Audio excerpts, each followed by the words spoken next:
Hello again, my name is Gabe Zalma. Well, I guess some of my videos are upsetting people when I talk about Barack Hussein Obama.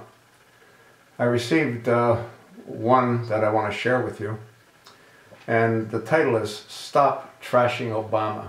And this is by Colonel Robert F. Cunningham and Patrick Reshore. They're from an organization, I guess, called the Gilmer Mirror, G-I-L-M-E-R Mirror. And he starts off, or it starts off saying, quit trashing Obama's accomplishments. He has done more than any other president before him. Here is a list of his impressive accomplishments. First president to apply for college aid as a foreign student, then deny he was a foreigner. First president to have a social security number from a state he has never lived in. First president to preside over a cult to the credit rating of the United States. First president to violate the War Powers Act. First president to be held in contempt of court for illegally obstructing oil drilling in the Gulf of Mexico. First president to require all Americans to purchase a product from a third party.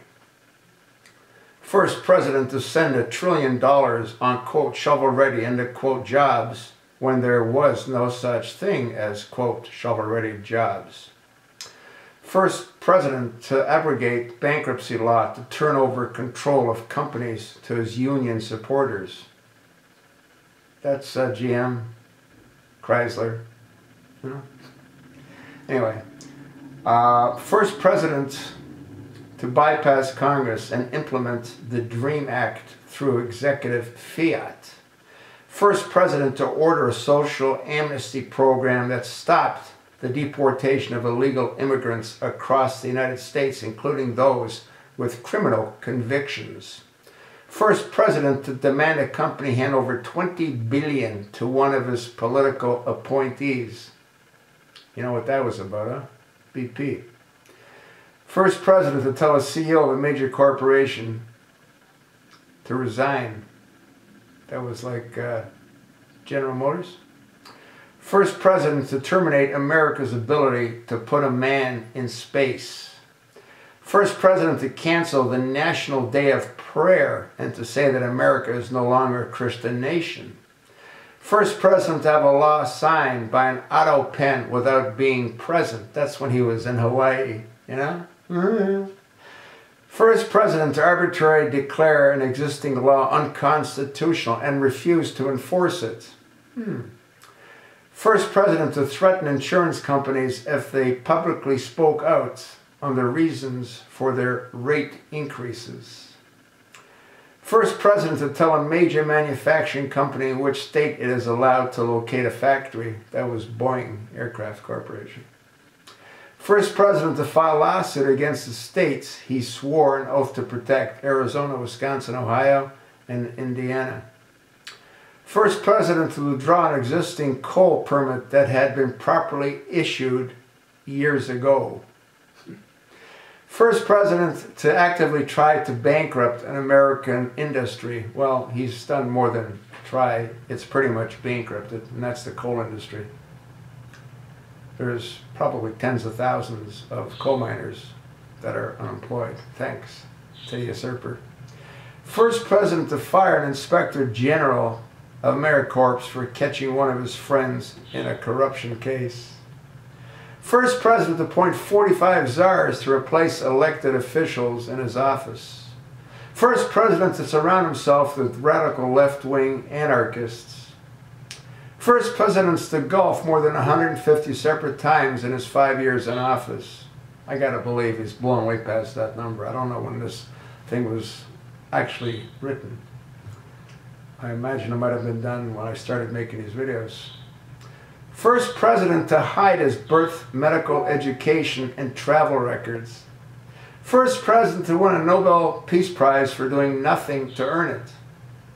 First president to go on a multiple global apology tours and concurrently insult our friends tours.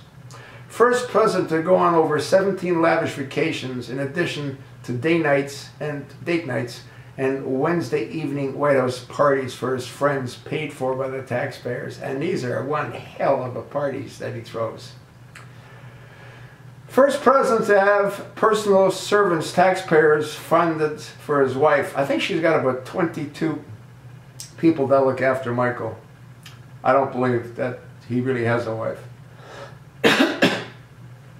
First president to keep a dog trainer and retainer for $102,000 a year at taxpayers' expense. Well, I gotta believe this was done a while ago because he's got another dog. So I gotta believe, you know, that price has gone up. First president to fly in a personal trainer from Chicago at least once a week at taxpayers' expense. He flies in the personal trainer. First president to repeat the Holy Quran and tell us the early morning call for the Azan, Islamic call to worship, is the most beautiful sound on earth. I don't think he said that. I think it's the most beautiful sound that he's ever heard. But I might be wrong. First president to side with a foreign nation over one of the America's 50 states, Mexico versus Arizona. Getting tired. First president to tell the military men and women that they should pay for their own private insurance because they volunteered to go to war and knew the consequences. This guy's nuts. Then he was the first president to tell the members of the military that they were unpatriotic for balking at the last suggestion. Thank God he didn't get away with this one. The last suggestion was, would he sort of whack Americans if so ordered? How is this hope and change working for you? Well, there's a whole lot more, but, you know, I mean, how much can you talk about, right? I mean, there's no mention of him going ahead and signing executive privilege to protect the less than honorable Eric H. Holder Jr. in regard to Fast and Furious. There's nothing here mentioned about his participation and his ordering the IRS to go after the various conservative groups, you know, the Tea Parties. There's no mention of the NSA, what he actually probably ordered them to do as well. I mean, the list goes on and on and on and on and on and on and on and on and on. But there's only so much you can put into a short little email, which is why I guess that Colonel Robert F. Cunningham and Patrick Reshore sent me what they did. If you like why they think I should stop trashing Obama, pass it along.